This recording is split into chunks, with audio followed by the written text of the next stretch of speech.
Okay, welcome everyone. It's my pleasure to introduce Anya, who's going to be talking about the small quantum group and related geometry. Feel free to start whenever you're ready. Thank you. Thank you very much for the invitation. I've been to the Rocky Mountains, to Denver, but I never lived there for a long time, but it's very nice to visit a seminar, even though remotely. So I'll be talking about the small quantum group, and what I said was related geometry, maybe not only geometry, but I said geometry because there are two major geometric models for studies of the structure of the small quantum group. I will describe them, and they are different in nature. And we think that they are not accidental, so that there is something interesting and deep going on behind the doors that we don't yet completely understand. And so I will also talk about relations with other parts of representation theory. We hope that it will all come into a joint picture later on.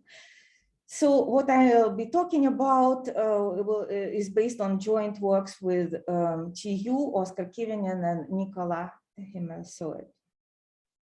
So let me start with the semi-simple complex Lie algebra G, and U of G is universal enveloping. Then Drinfeld and Jimbo introduced a quantum group.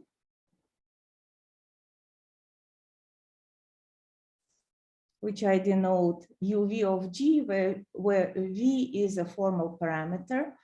And a little bit later, Lustig introduced the integral form of that.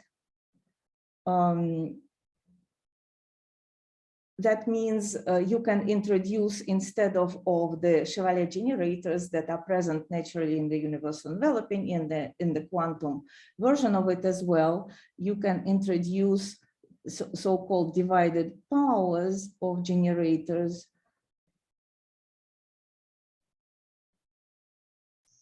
where you divide them by quantum factorials of those numbers.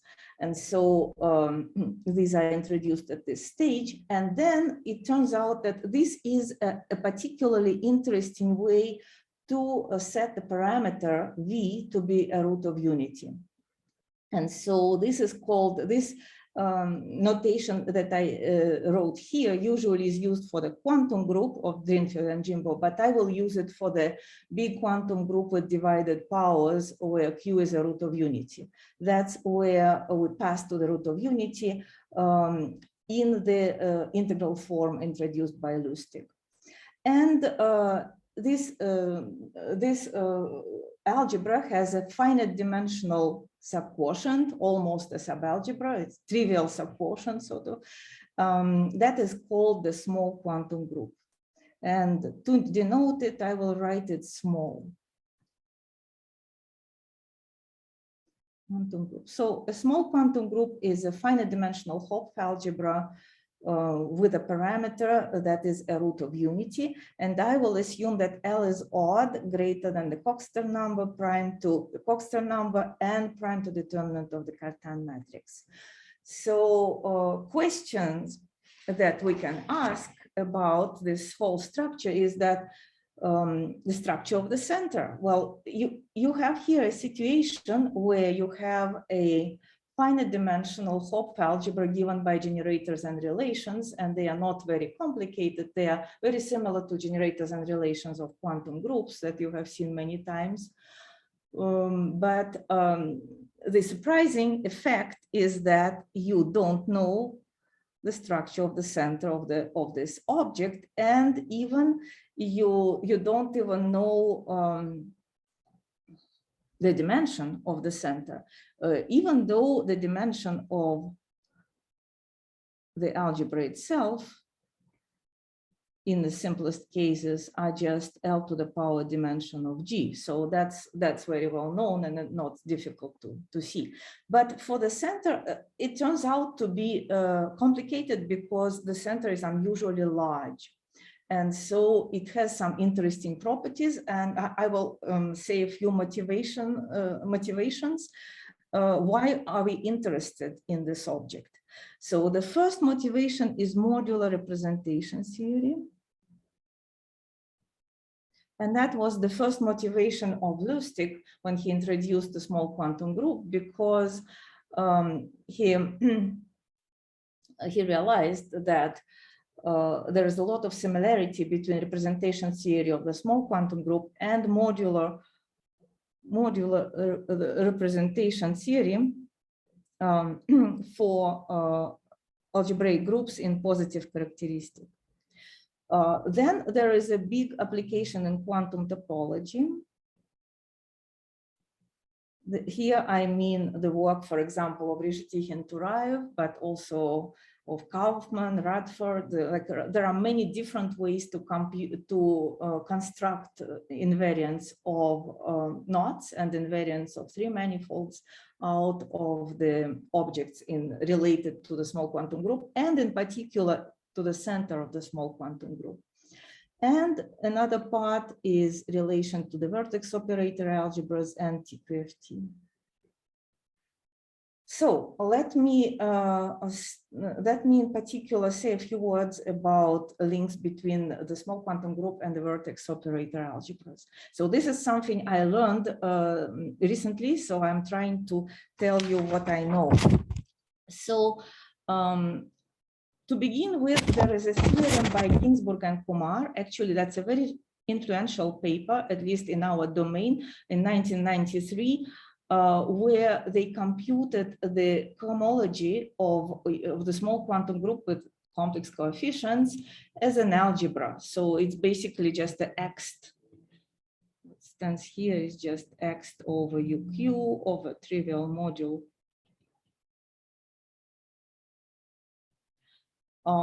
And so the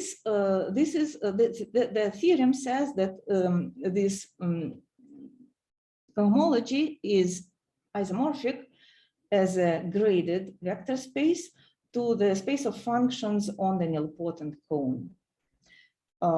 Then there was a generalization of this result. So this holds if the root of unity has the power greater than the Coxeter number. If it's less or equal than the Coxeter number, then you have to define a variety that's somewhat smaller than the nilpotent cone. Namely, you choose the roots such that rho alpha check is congruent to 0 modulo L, and associate a variety to this set of roots the following way. You construct a parabolic subalgebra associated to this subset of roots, compute its nil radical, and then by the action of G on it, you compute a subspace in the nilpotent cone that is smaller than the nilpotent cone in general. And then, so here's the relation with the, and then the cohomologies of the small quantum group with L less than the Coxeter number is actually isomorphic in a similar way to the functions or on this subspace in the nilpotent cone. So that is the theorem by these 4 people. And then, so here's the relation with the vertex operator algebra. That's a theorem by Arakawa from 2015. Suppose you have affine vertex algebra, this one, the usual considered, and then let LK of G be the simple affine vertex algebra associated to it at level K, so the unique simple quotient. We can consider the Jou algebra. I promised I will mention this name. So the Jou algebra of this, in this case, it is a Poisson algebra such that its spectrum is a variety.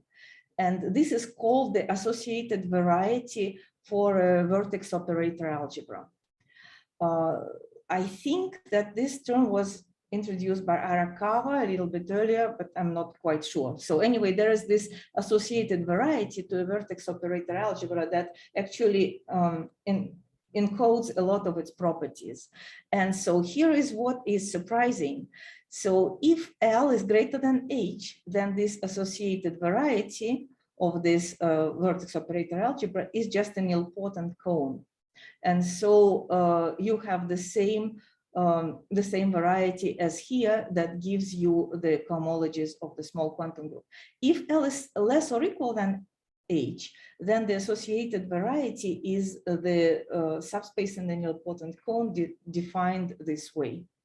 So that means that this relation is not accidental. It's not just some kind of general property of Lie algebras that you might expect that nilpotent cone appears here, but it appears also in the reduced way, the same time as it appears here in the cohomology. It also appears there as an associated variety, and that appears if the level of the representation that you consider here has a denominator equal to L.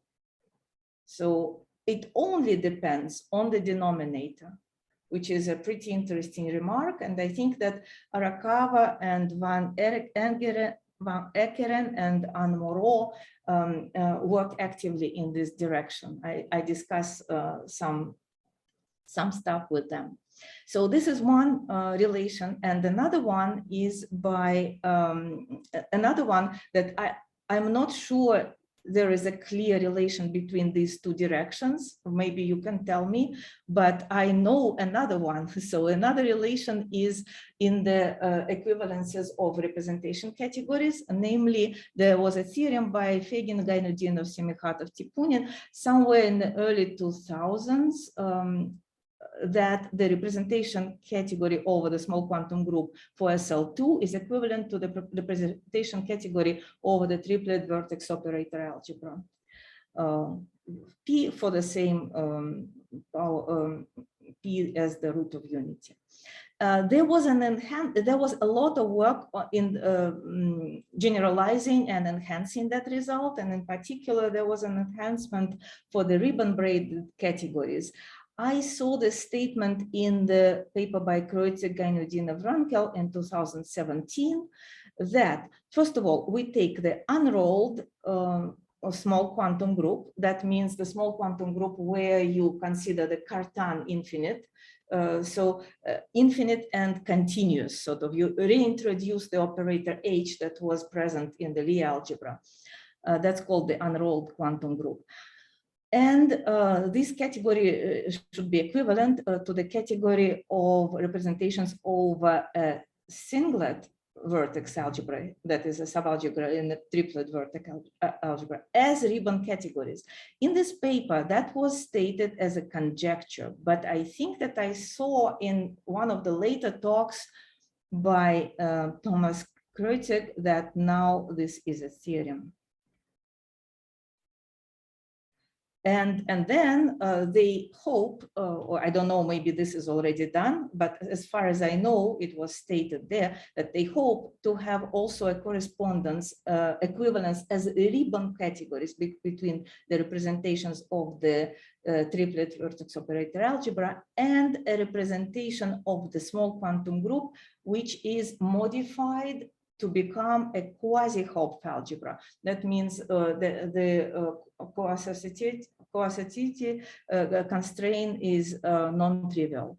So it's not the same structure, of course, but it's very much related to the small. It's on the basis of the small quantum group with the non-trivial coassociativity. So this is a part of a big program that many people work on. And so I think that both directions are extremely interesting, in particular because this direction, I think, is related with some very interesting physics, topological field theories, non-semisimple logarithmic TQFTs, and so on and so on. So anyway, this was an advertisement, and I will now go to the area where I know something. So what do we know about the structure of this small quantum group and its center?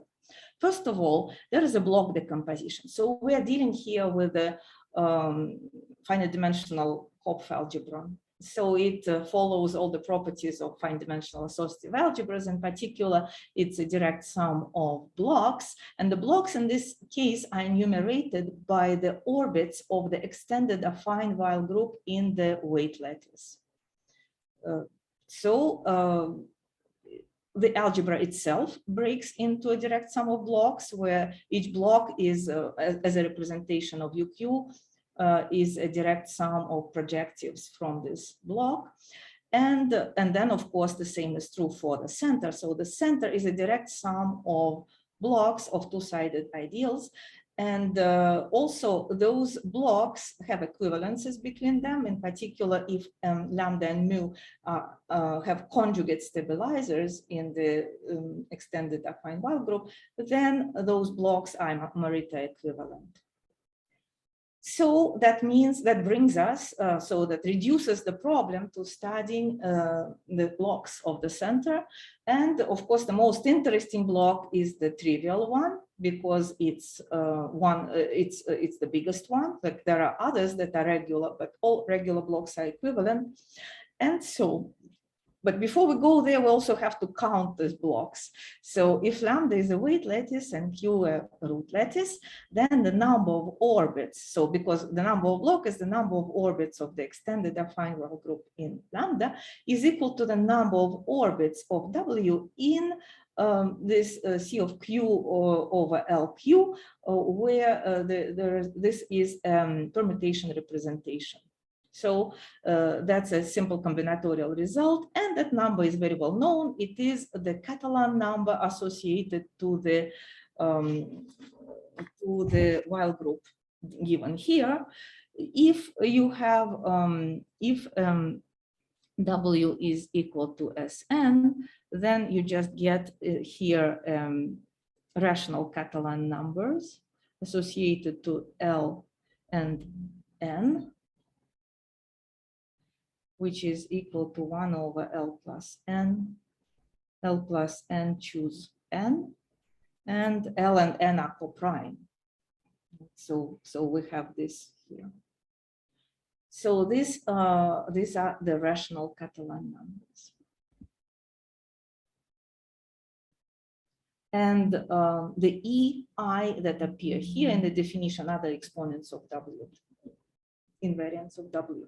So we can refine this construction by saying that this representation breaks into the action of W in each of its orbits, and some of them are equivalent. So if you have the stabilizer of lambda in the same conjugacy class, you will have the same action on the orbit, and this is the representation that you get on the orbit.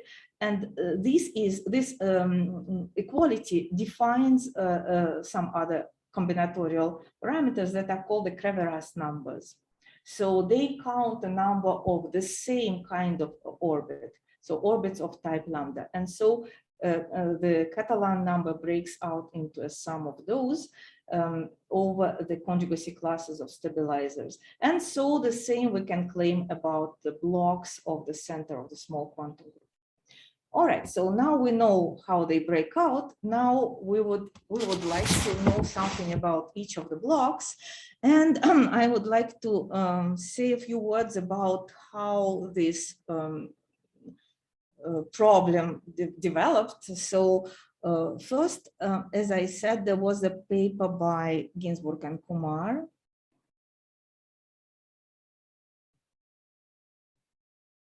in 1993 that computed the cohomology of the small quantum group. So that was the first step. But it not only computed the cohomology, but it also laid grounds for later on to formulate many interesting equivalences of categories involving geometry. And so the next article that took inspiration from Ginsburg-Kumar was the paper by Arkhipov, Bezrukavnikov, Ginsburg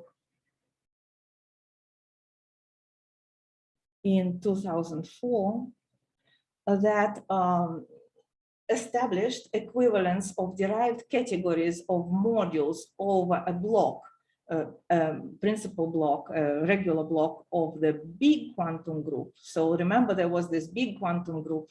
So that was a little bit easier to approach from geometric viewpoint, and a certain category of coherent sheaves over the Springer resolution. I will describe it a little bit later. And then, so from here, we were able with Roma, with Rukavnikov,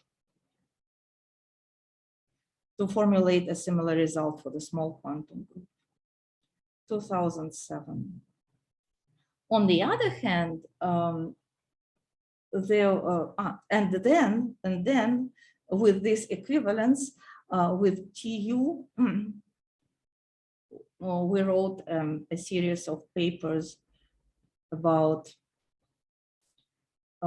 the properties of the center of the small quantum group and different aspects of that. So I'll show you a little bit what we could get. On the other hand, there appeared just recently a new interpretation by Bezrukavnikov, Boixeda Alvarez,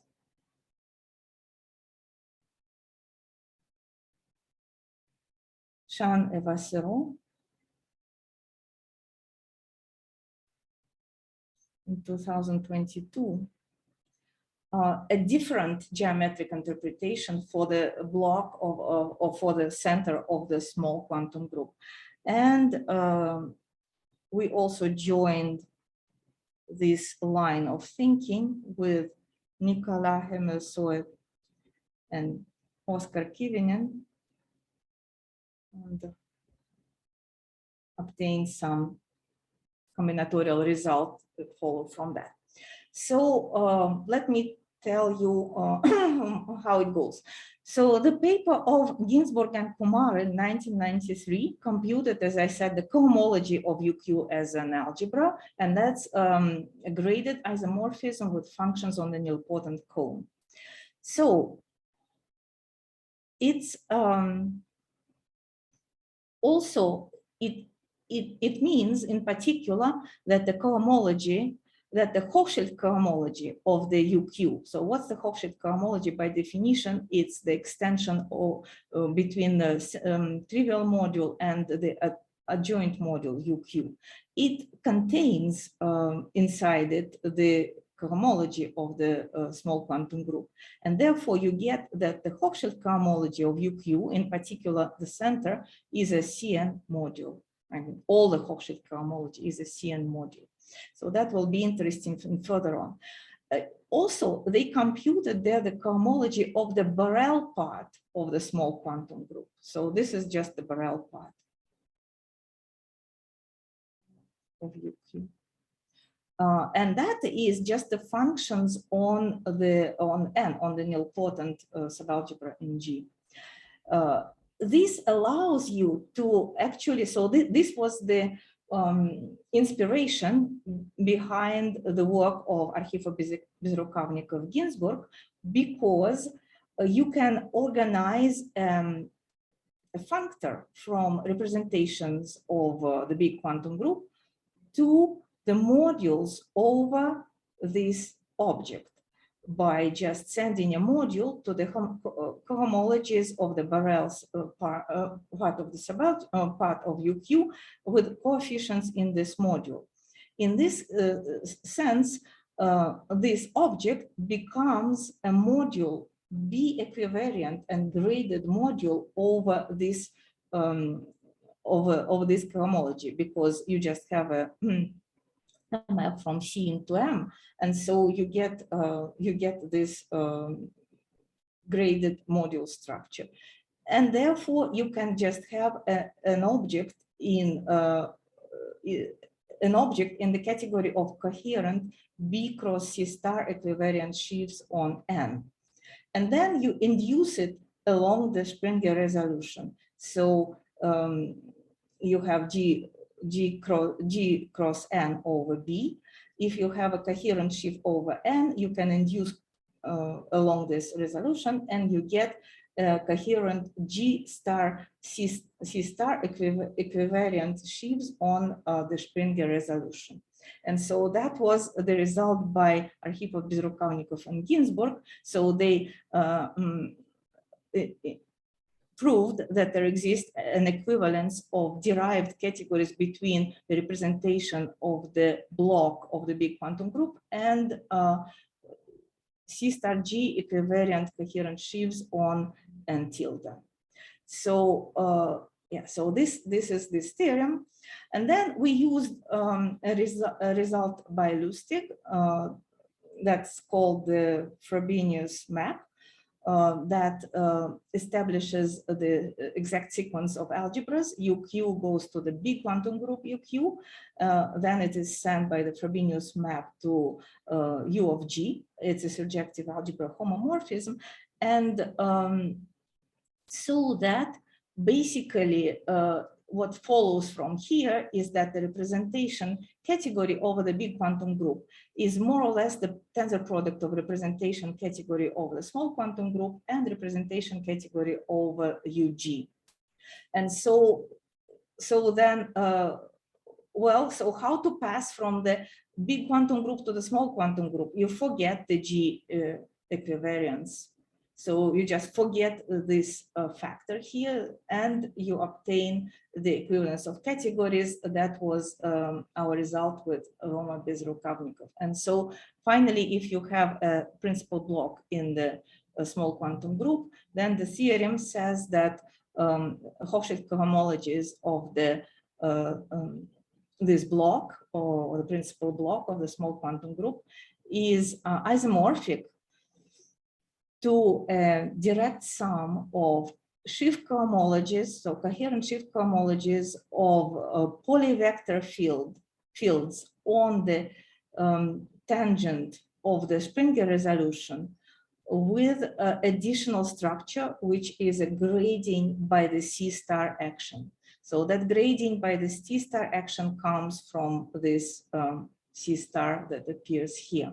So what is written here? If G is a simple algebraic group, B a Borel subgroup, and you have the Springer resolution, which you can understand in different ways. You can say that the G cross N over B, which projects onto the flag variety, or you can understand it as a cotangent bundle over G mod B. Then the push down of the polyvector fields or polyvector fields of tangent bundles or on N tilde is a quasi-coherent G equivariant sheaf, and grading comes from the C star action along the fibers. So T from C star act on X in N by T to the power minus 2X. So then we have an answer for the center of the small quantum group, which is just, you have to set your cohomology equal to 0 here.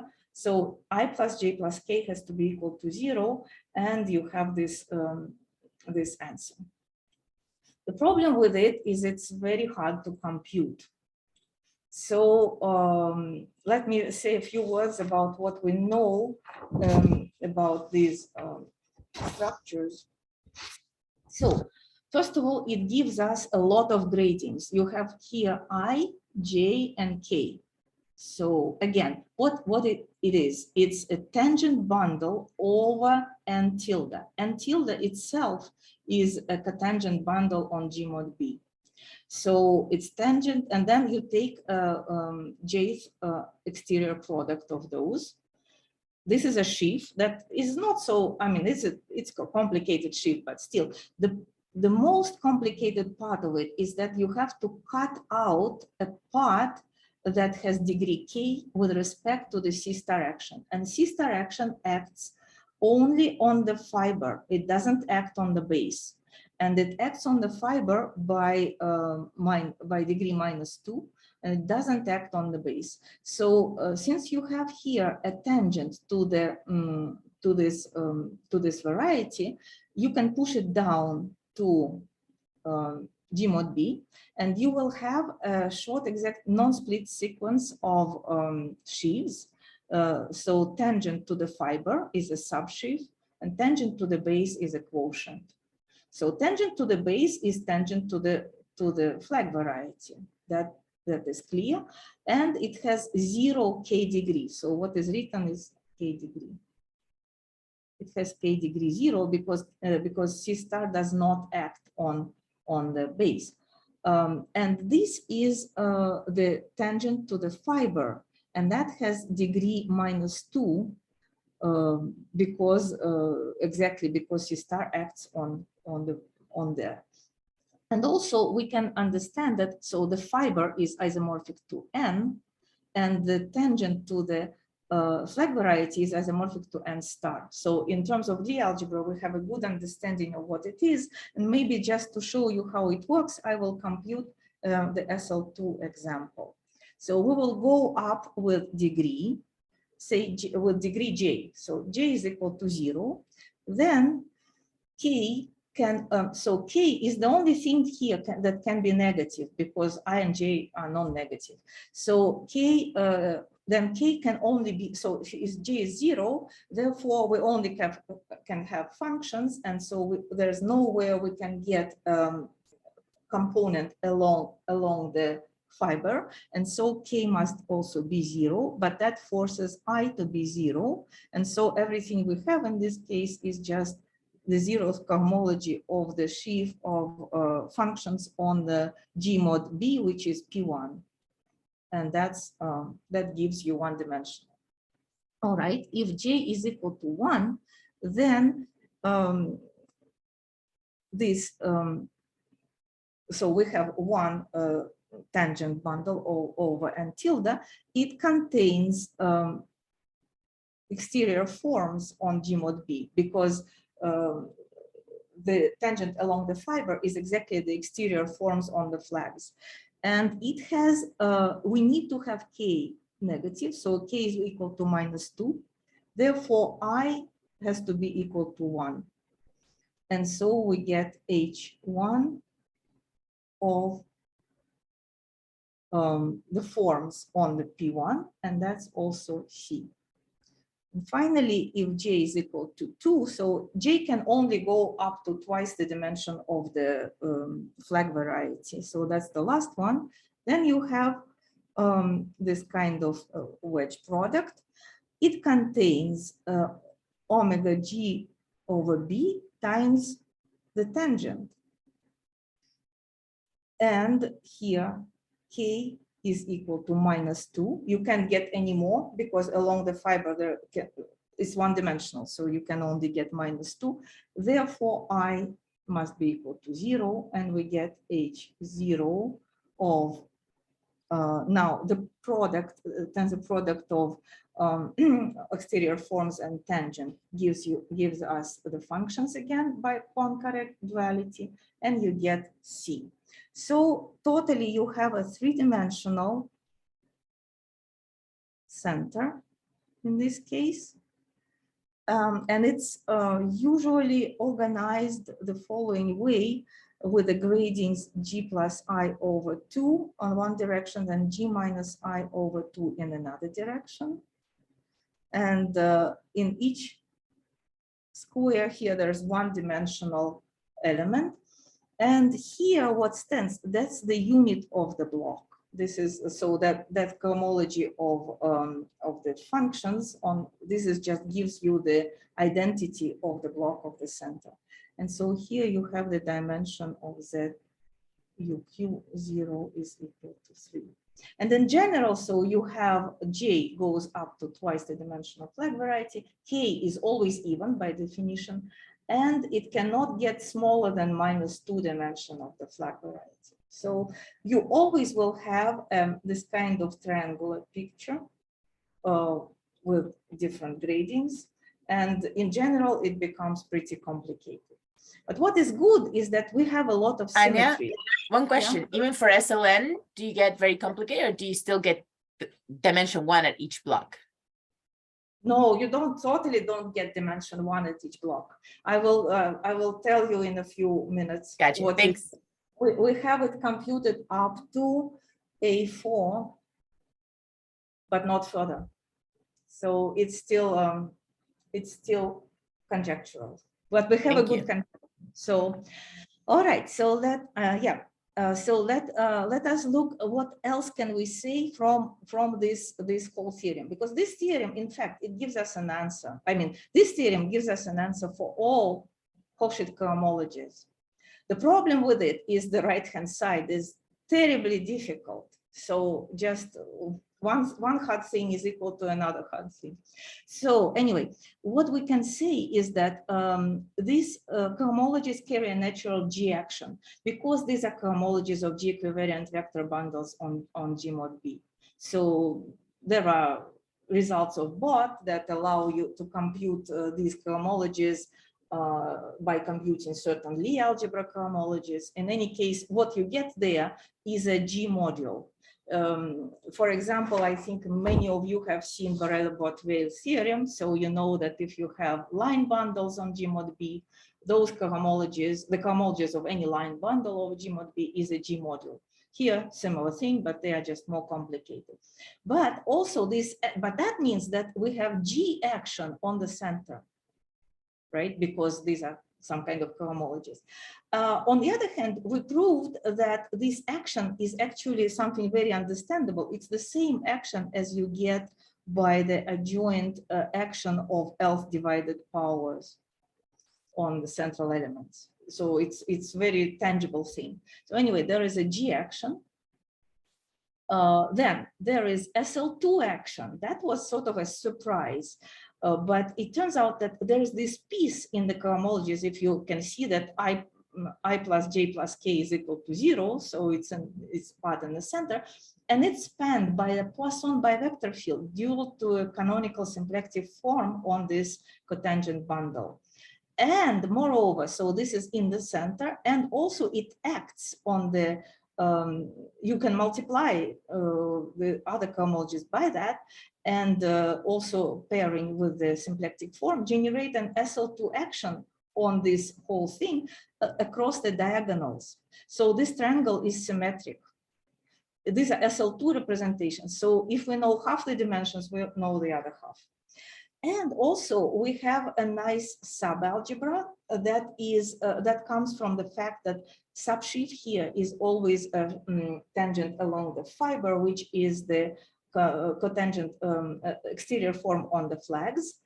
And that is always a subsheaf. Therefore, exterior products of those will also be a subsheaf in the result, in any result. And so actually, but this is the Ram cohomologies of G mod B, and these are very well known. So the cohomologies of G mod B that are very well known are a subalgebra in the center. And we know what it is. We know that Hi omega I G mod B is isomorphic to the coinvariant algebra .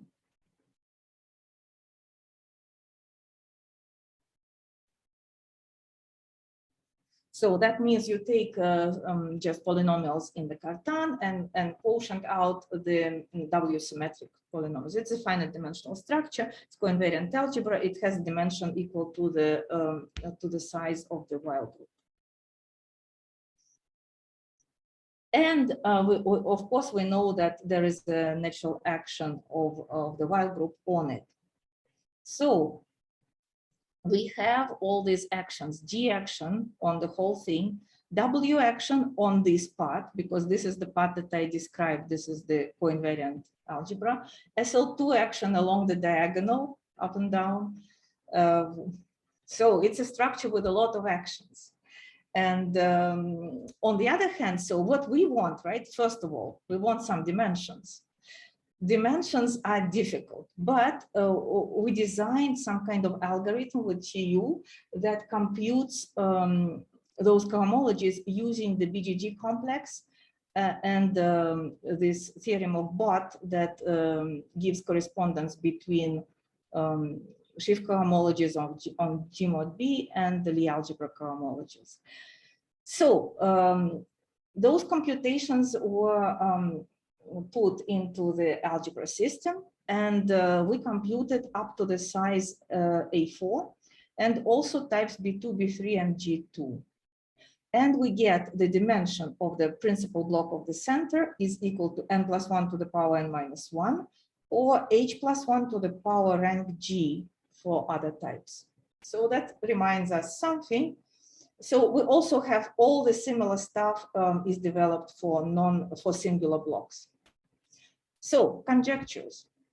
There exists a W action on the whole center that extends W action on that we know on this part. And and similar for all the singular blocks. And we hope that this action that we will be able to define this action by translation through the wall functors on representation category, as well as there should be some geometric methods to introduce this action.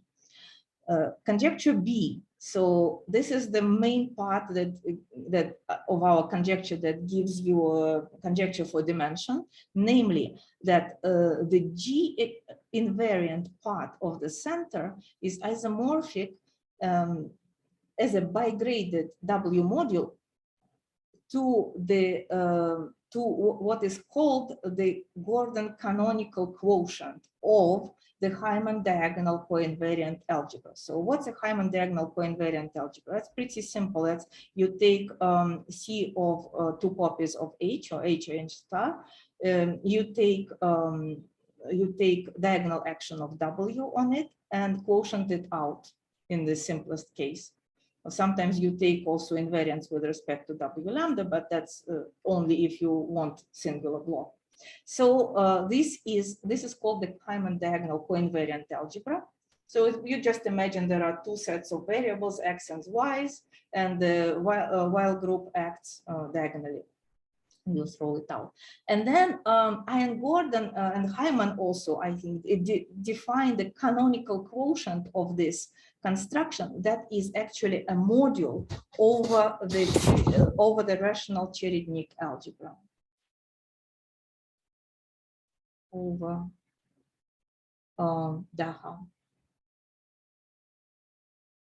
rational Cherednik algebra. So that that part has a dimension that is clear. The dimension is equal to h plus 1 to the power n g, where h is the Coxeter number of G. And it's isomorphic to the structure as a W module to the permutation action of Q over h plus 1 Q times sine. And so we hope that this is the G invariant part of our center. And why G invariant? Because we have conjecture C that says that in type AN, we hope that our center, all of it is G invariant. And in other types, we don't have such hope because we know we computed it's not G invariant, but the G invariant part still follows this pattern. So that is a lot of interesting conjectures. So I think at the end of the day, we will see something of this kind. So let me see what else I want to talk about.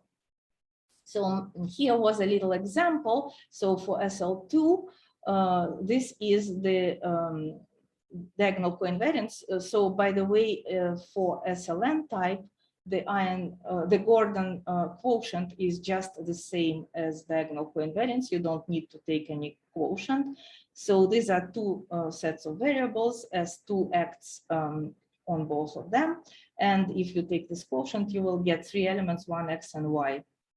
And same as we have seen before, and same as you can see also by just considering endomorphisms of big projective modules over the small quantum group, where you have two different maps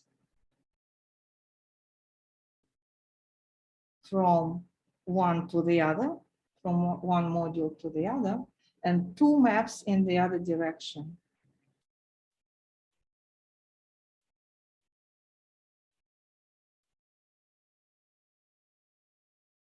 And the relations between them, and you just can compute the endomorphism algebra explicitly, and you get the same answer.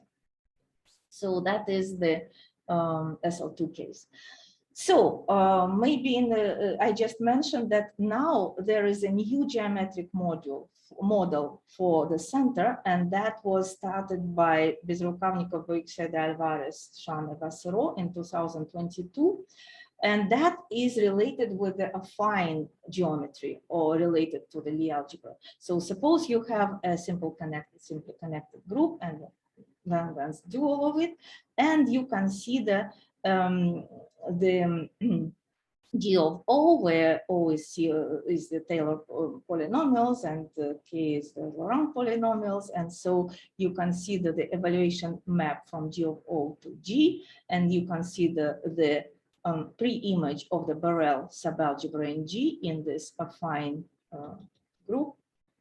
You take a quotient, and that's the affine flag variety. So E is or I is the Iwahori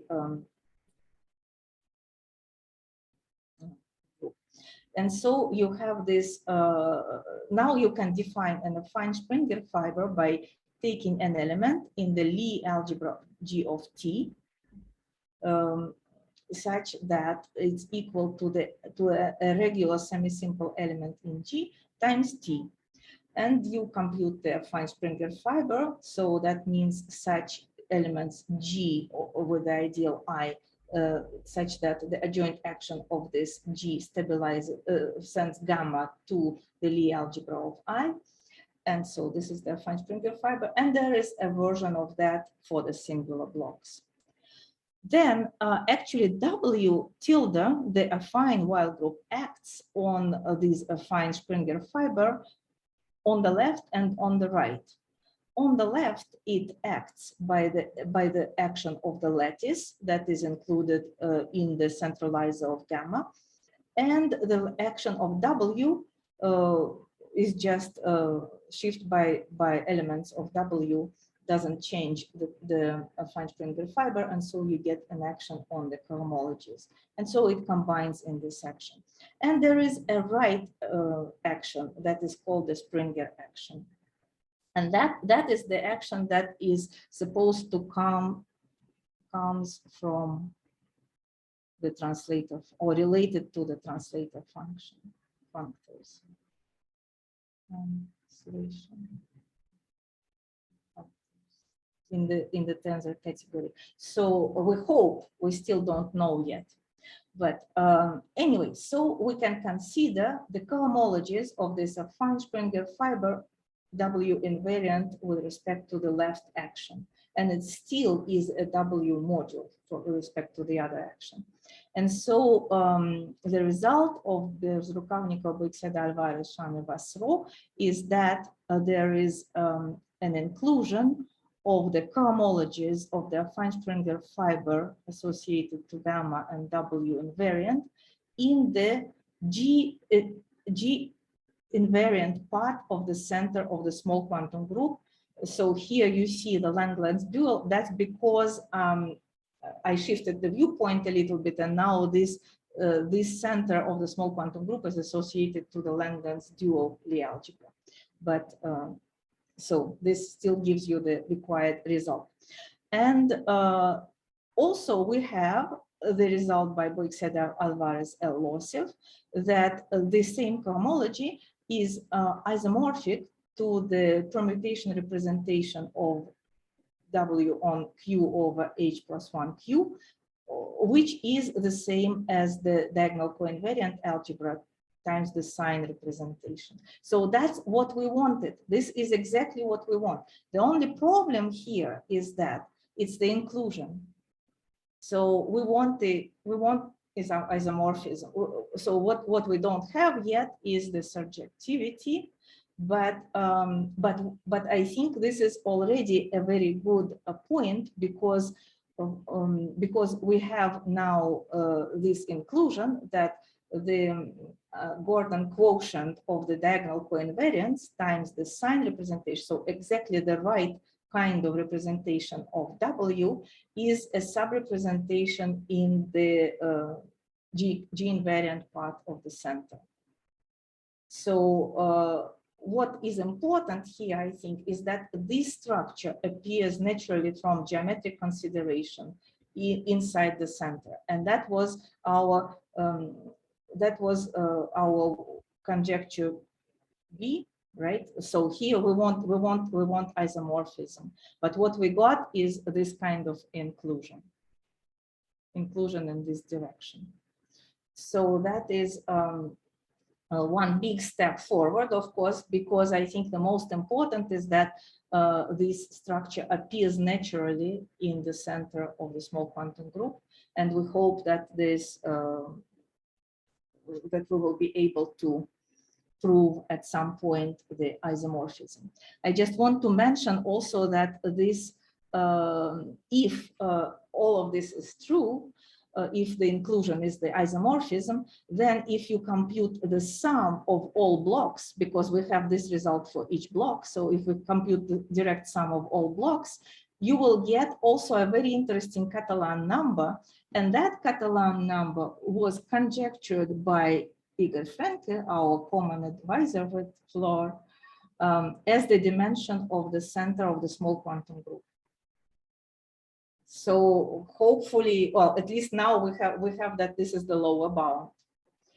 And here are the further direction that I want to mention. So first of all, the isomorphism, that's something that we really want to, we really hope that holds. Well, so it's interesting to investigate this question. And then we want to introduce the W action on the center that would be consistent with other structures. So consistent with the W action in the first row that we already know, and consistent with the geometric structures that we know for the center, and consistent with the representation theoretical structures, meaning the translations for the wall functors. Now, so this is maybe too much to wish for, but there are some signs of the fact that maybe the blocks of our center are actually modules over the Cherednik algebra. So first of all, we have this, if there is isomorphism, then there is the right dimension, right? So that's good. And we have the SL2 action. And that is something that is also a part of the Cherednik algebra structure when you have a module of Cherednik algebra. We have W action, we have so a lot of interesting stuff. So maybe that also will work. Now, there is also this conjecture that in type A, the G invariant part is equal to the whole center. This is still a big question, and it's not quite clear why it would hold and why it doesn't hold in other types. And what does it mean? It means that all central elements in the small quantum group in type A are also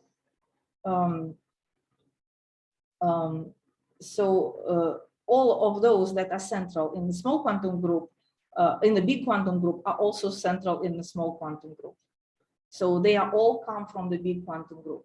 And that's not true for type B2, G2, and you get very interesting non-trivial representation of G. And there is no conjecture whatsoever about those parts so far. And finally, the relations with the associated variety for the vertex operator, affine vertex operator algebra that I was talking about before. And that is related to the question of investigating the higher cohomologies of UQ as an module. And that is done already for SL2. And we know the module structure is pretty interesting. Further on, we don't know yet. So that is also something to look at. All right, I think I'm done here. Thank you. Thank you so much, Alina. Let me stop the recording before we move on to questions. Thank you so much.